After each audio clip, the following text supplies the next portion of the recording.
আসসালামু আলাইকুম প্রিয় দর্শক, স্বাগত জানাচ্ছি পদ্মা টিভি 24 নিউজের আজকের আয়োজনে। শুরুতেই সংবাদ শিরোনাম। প্রথমেই জানিয়ে দিব, এদিকে ভোটে জিতেই শেখ হাসিনাকে সুখবর দিলেন শুভেন্দু। প্রধানমন্ত্রী হিসেবে দেশে ফিরবেন শেখ হাসিনা। বিএনপির বিরুদ্ধে অ্যাকশন শুরু। একদিনে 3টা সুসংবাদ পেল আওয়ামী লীগ। এবার জানিয়ে দিব, পশ্চিমবঙ্গে ক্ষমতার পালাবদলে বাংলাদেশ নিয়ে বাজে মন্তব্য বাড়ছে, বললেন আসিফ মাহমুদ। এতক্ষণ শুনছিলেন সংবাদ শিরোনাম, এখন থাকছে বিস্তারিত। তার আগে ভিডিওটিতে একটি লাইক দিয়ে কমেন্ট করে জানিয়ে দিন আপনি আমাদের ভিডিওটি কোন জেলা থেকে দেখছেন বা শুনছেন। এদিকে ভোটে জয়ের পরপরই শুভেন্দু অধিকারী যে মন্তব্য করেছেন তা ঘিরে নতুন করে রাজনৈতিক আলোচনার ঝড় উঠেছে। তিনি শেখ হাসিনাকে বাংলাদেশের বৈধ প্রধানমন্ত্রী হিসেবে উল্লেখ করে বলেন, তিনি ঢাকার হজরত শাহজালাল ইন্টারন্যাশনাল এয়ারপোর্টে অবতরণ করবেন এবং রাষ্ট্রীয় মর্যাদায় তাকে স্বাগত জানাতে হবে। এই বক্তব্য সামনে আসার পর দেশ বিদেশে নানা ধরনের ব্যাখ্যা বিশ্লেষণ শুরু হয়েছে। শুভেন্দু অধিকারীর এই মন্তব্যকে অনেকে কেবল একটি রাজনৈতিক বক্তব্য হিসেবে দেখছেন, আবার অনেকে এর পেছনে বৃহত্তর আঞ্চলিক কৌশল বা রাজনৈতিক বার্তা খুঁজছেন। বিশেষ করে ভারতীয় জনতা পার্টির সাম্প্রতিক নির্বাচনী সাফল্যের প্রেক্ষাপটে এই মন্তব্য আরও তাৎপর্যপূর্ণ হয়ে উঠেছে, কারণ তার বক্তব্যে এমন একটি ইঙ্গিত রয়েছে যে যদি পশ্চিমবঙ্গে বিজেপি আরও শক্ত অবস্থানে যায় তাহলে বাংলাদেশের রাজনীতিতেও তাদের একটি প্রভাব পড়তে পারে, কমপক্ষে রাজনৈতিক বক্তব্যের স্তরে। এই প্রেক্ষাপটে বলা হচ্ছে, শেখ হাসিনার দেশে প্রত্যাবর্তন নিয়ে একটি সমন্বিত প্রচেষ্টা চলছে। কথিত আছে, তাকে বাংলাদেশে ফিরিয়ে আনার জন্য একটি 14 সদস্যের টিম কাজ করছিল। যদিও এ বিষয়ে কোনো আনুষ্ঠানিক বা যাচাইকৃত তথ্য নেই, তবু রাজনৈতিক অঙ্গনে এই আলোচনা ছড়িয়ে পড়েছে। এই আলোচনার সঙ্গে যুক্ত হয়ে শেখ হাসিনার নিজের বক্তব্য নতুন করে গুরুত্ব পাচ্ছে, যেখানে তিনি আত্মবিশ্বাসের সঙ্গে বলেছেন যে তিনি খুব শীঘ্রই দেশে ফিরবেন এবং যারা দেশের ক্ষতি করেছে তাদের বিচার হবে। এখানে একটি গুরুত্বপূর্ণ বিষয় হচ্ছে, এই পুরো আলোচনাটি অনেকটাই রাজনৈতিক অবস্থান ও বক্তব্য নির্ভর। আওয়ামী লীগের সমর্থকরা এটিকে ইতিবাচক বার্তা হিসেবে দেখছেন, যেখানে তাদের নেত্রীর প্রত্যাবর্তনের সম্ভাবনা উজ্জ্বল বলে মনে করা হচ্ছে। অন্যদিকে বাংলাদেশ ন্যাশনালিস্ট পার্টি বা বিএনপি ঘরানার বিশ্লেষকরা এই ধরনের বক্তব্যকে রাজনৈতিক চাপ সৃষ্টির একটি কৌশল হিসেবে দেখছেন। বিএনপির ভেতরে এই বিষয়টি নিয়ে উদ্বেগ তৈরি হয়েছে এমন কথাও রাজনৈতিক মহলে শোনা যাচ্ছে। তাদের আশঙ্কা, যদি কোনোভাবে আওয়ামী লীগ পুনরায় সক্রিয়ভাবে মাঠে ফিরে আসে তাহলে সেটি মোকাবেলা করা তাদের জন্য কঠিন হয়ে যেতে পারে, কারণ আওয়ামী লীগের সাংগঠনিক শক্তি ঐতিহাসিকভাবেই শক্তিশালী হিসেবে পরিচিত।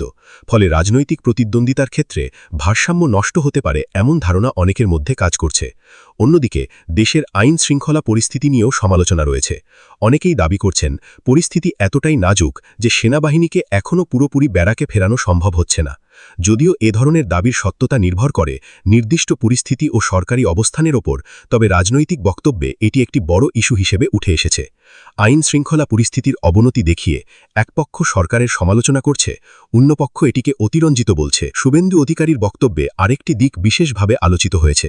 তিনি মৌলবাদী পাকিস্তানি গোষ্ঠী প্রসঙ্গ তুলে বলেছেন, তাদের বাংলাদেশ এবং ভারত থেকে বিতাড়িত করা হবে। এই বক্তব্য আঞ্চলিক রাজনীতিতে একটি শক্ত বার্তা হিসেবে দেখা হচ্ছে। এটি শুধু বাংলাদেশ নয়, দক্ষিণ এশিয়ার বৃহত্তর রাজনৈতিক প্রেক্ষাপটেও একটি অবস্থান নির্দেশ করে। তবে এ ধরনের মন্তব্য কূটনৈতিকভাবে সংবেদনশীল এবং বাস্তবায়নের প্রশ্নে নানা জটিলতা রয়েছে। সব মিলিয়ে এই ঘটনা প্রবাহে 3টি স্তর স্পষ্ট হয়ে ওঠে। প্রথমত, এটি একটি রাজনৈতিক বক্তব্য যা আত্মবিশ্বাস থেকে এসেছে। দ্বিতীয়ত, এটি একটি কৌশলগত বার্তা যা প্রতিবেশী দেশের রাজনীতিতে প্রভাব বিস্তারের ইঙ্গিত দেয়। তৃতীয়ত, এটি অভ্যন্তরীণ রাজনৈতিক প্রতিক্রিয়া তৈরি করছে, যেখানে বিভিন্ন দল নিজেদের অবস্থান শক্ত করার চেষ্টা করছে। তবে একটি বিষয় মনে রাখা জরুরি, এই পুরো আলোচনার বড় অংশই বক্তব্য, দাবি ও রাজনৈতিক ব্যাখ্যার ওপর দাঁড়িয়ে আছে।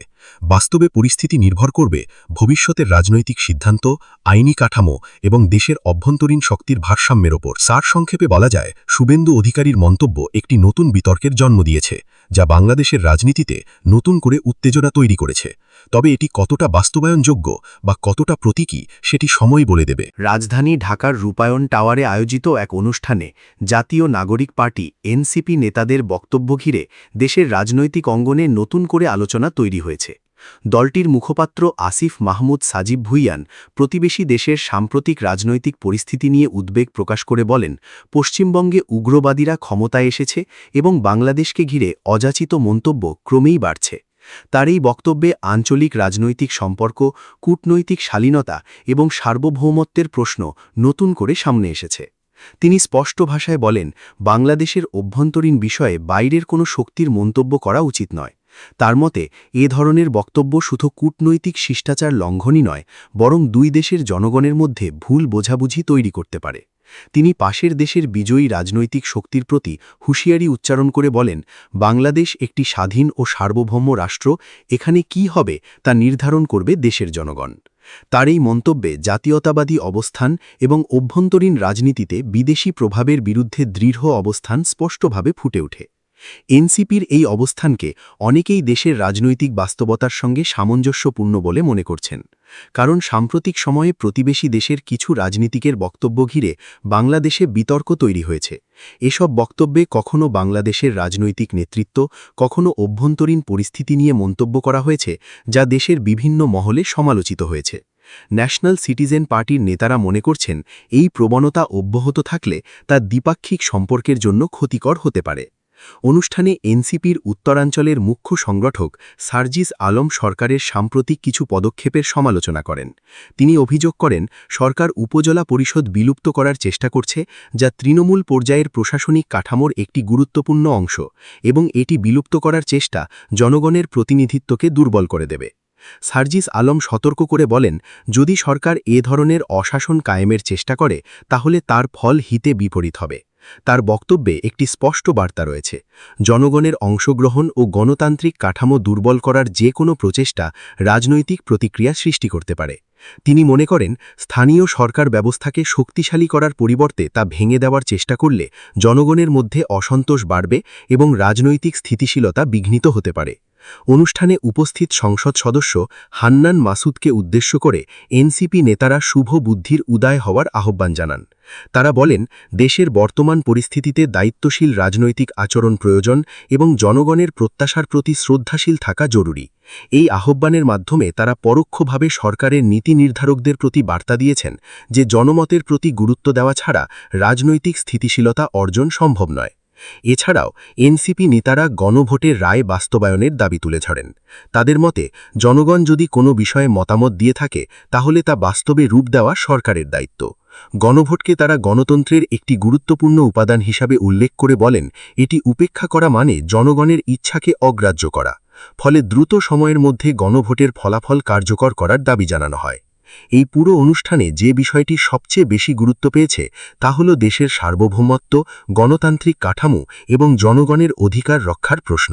একদিকে প্রতিবেশী দেশের রাজনৈতিক বক্তব্যের বিরুদ্ধে কঠোর অবস্থান, অন্যদিকে দেশের অভ্যন্তরীণ শাসন ব্যবস্থার প্রতি কঠোর সমালোচনা, এই দুই দিক মিলিয়ে এনসিপি নিজেদের একটি বিকল্প রাজনৈতিক শক্তি হিসাবে উপস্থাপন করার চেষ্টা করছে। রাজনৈতিক বিশ্লেষকরা মনে করছেন, এনসিপির এই বক্তব্যগুলো কেবল তাৎক্ষণিক প্রতিক্রিয়া নয়, বরং একটি বৃহত্তর রাজনৈতিক কৌশলের অংশ। তারা একদিকে জাতীয়তাবাদী আবেগকে স্পর্শ করতে চাইছে, অন্যদিকে গণতান্ত্রিক কাঠামোর পক্ষে অবস্থান নিয়ে জনগণের সমর্থন অর্জনের চেষ্টা করছে। বিশেষ করে স্থানীয় সরকার, গণভোট এবং সার্বভৌমত্বের মতো ইস্যুগুলো তুলে ধরে তারা নিজেদের রাজনৈতিক অবস্থানকে শক্তিশালী করতে চাইছে। সব মিলিয়ে রূপায়ণ টাওয়ারের এই অনুষ্ঠানটি শুধু একটি রাজনৈতিক সমাবেশ ছিল না, বরং এটি বর্তমান রাজনৈতিক পরিস্থিতি নিয়ে এনসিপির অবস্থান স্পষ্ট করার একটি গুরুত্বপূর্ণ মঞ্চে পরিণত হয়েছে। তাদের বক্তব্যে যেমন প্রতিবেশী দেশের প্রতি সতর্ক বার্তা রয়েছে, তেমনি দেশের অভ্যন্তরীণ শাসন ব্যবস্থার প্রতি কঠোর সমালোচনাও রয়েছে।